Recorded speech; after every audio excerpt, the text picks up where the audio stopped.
Hello friends, welcome to my channel A to Z Kids Center. In today's video, we are going to learn about the primary tooth, its basic anatomical and the morphological structure. So, why this understanding of primary tooth is important? It is important because whenever we are doing any pediatric endodontics procedure, for example, pulpectomy procedure, or we say the pulp canal treatment of a primary tooth, whatever instruments or whatever latest technology we use, but we should have the proper or the basic understanding of the anatomy and the morphological aspect of this primary tooth, so that we can give the best treatment. For example, suppose you are not getting the latest technology, or you are not able to afford the latest technology, you have the basic things, basic instruments.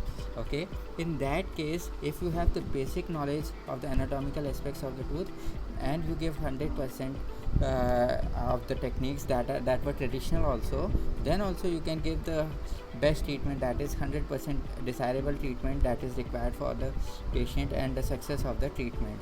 So this topic I have selected it for you so that I can get you assured of the basic things, and then you can plan out the treatment based on your confidence and the techniques that you use, whichever the techniques you use. So let us begin with this topic of understanding the primary tooth. Now, the first thing that we should understand is the understanding of the primary roots, how these roots are related, or how these roots are actually in the morphological or the anatomical aspects. Now, whenever we see that the roots, the first thing that we can see is that there is the flaring of these roots. You can easily see that the roots are very widespread.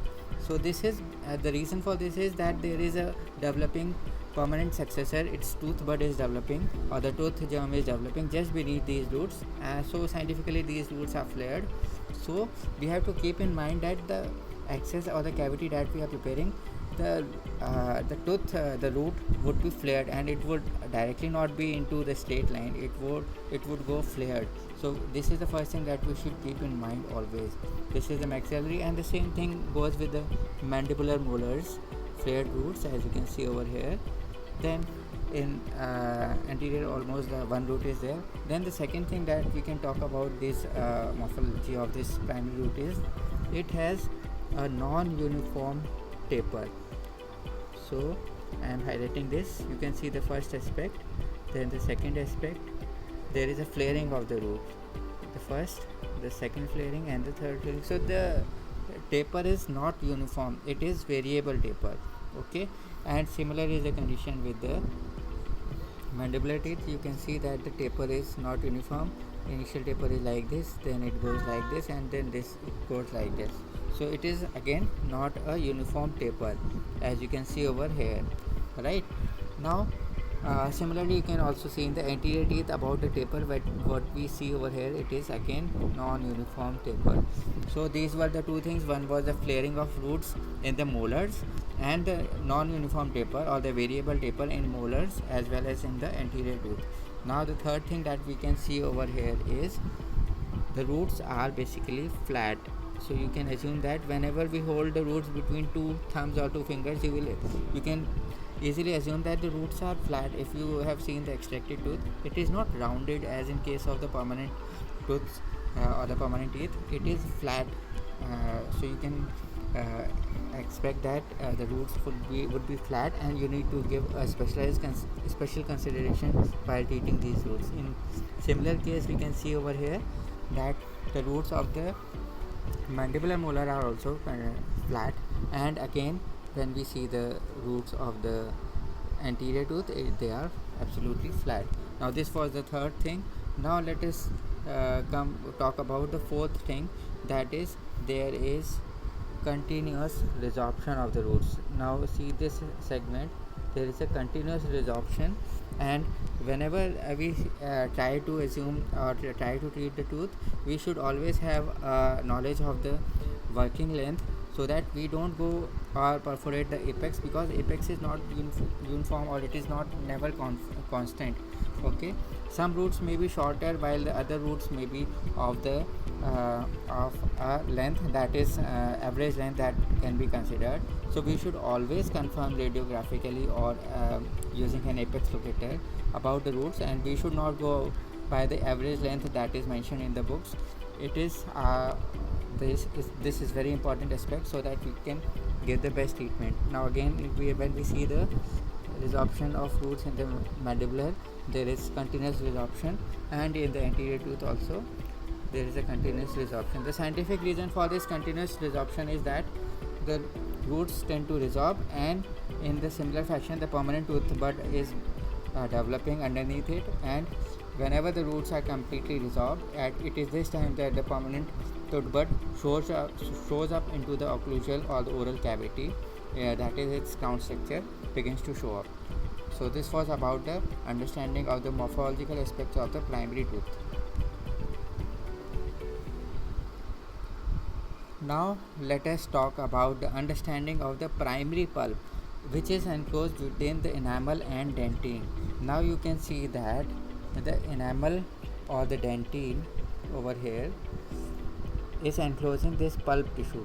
This pulp tissue over here, as you can appreciate, this pulp tissue is enclosed within the confinements of the enamel over here and the dentine. Okay, so it is protected by two layers from above and two layers, that is the cementum over here and followed by a dentine. So this is the dentine, it is being overlined by a cementum layer. So basically two layers are always protecting this pulp tissue, so it is confined in a low tolerance environment. You can say it is in a restricted environment. Okay, so this pulp tissue is protected. Now first thing to be noted about this pulp tissue is that there are higher pulp horns in this pulp tissue. What you can say is that whenever we do any excess opening, we should not immediately go with a small down burr or straight directly. We should use a sweeping motion of the burr. Why? Because the pulp horns are directly they are so high that whenever we try to do an opening of the chamber or the pulp chamber, we will immediately encounter these pulp horns. Even if there is an initial caries, then we must take an utmost care and check it radiographically, because at most of the times this initial or the incipient lesion underneath it has already exposed the pulp tissue because of the higher pulp horns. Okay, similar is the case with the mandibular teeth, that there are higher pulp horns, and in case of the anterior also there are higher pulp horns. Now the second thing or the second point that we can note over here is that apart from the higher pulp horns, the pulp tissue is confined within the boundaries of this dentine. As you can see that it is following this pattern of the dentine, that is, if the roots are flat, the pulp tissue is also flat over here. Then it is again following the anatomical aspect of the dentine, and then again it is confined to the boundaries of this dentine over here. So this case is similar with the mandibular teeth, as you can presume it over here, and this case is similar with the pulp tissue of the anterior teeth. Okay, so these were the two special points about the pulp which is enclosed within the enamel and dentine. Got it?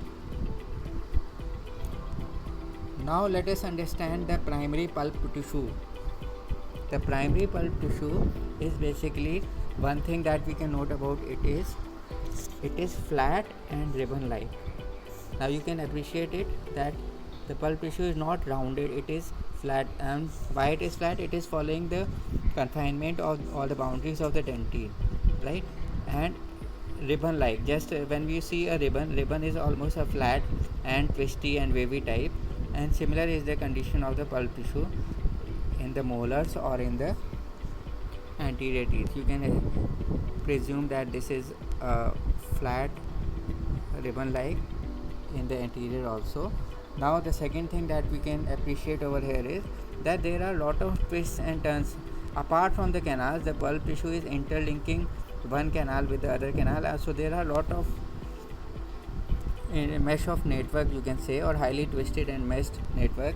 Or when we read in the books that it is mentioned that there is a tortuous pulp tissue in the primary teeth, so it is this tortuousness or this mesh of network that is there in the pulp tissue, and whenever we try to remove the pulp tissue from this primary tooth, it is very difficult. That's why we say that to remove the entire pulp tissue from a primary teeth is almost an impossible task. So our aim in primary tooth treatment is to remove this pulp tissue. So we refer to as the pulpectomy procedure or the pulp canal treatment. Got it? Now the last thing that we can mention about it is that the understanding of the primary root canal outline, that is when we take the cross sections. So over here, when we are taking the cross sections of this maxillary, mandibular or the anterior teeth, the horizontal cross section, what we see is the outline of the canal. Now you assume the outline of these canals, they are not circular or the cone shape, they are elliptical in shape, as you can appreciate. So what we have to use to clean up the canals over here is that we have to work against the walls, that is the brushing motion of any instrument should be carried out to remove the entire pulp tissue. And it is not like giving a pecking motion or giving just into the canal, but we have to work against the canal so that we can remove the maximum amount of pulp tissue. So we can mention over here that the canal outline in the cross section is not circular but more of an elliptical.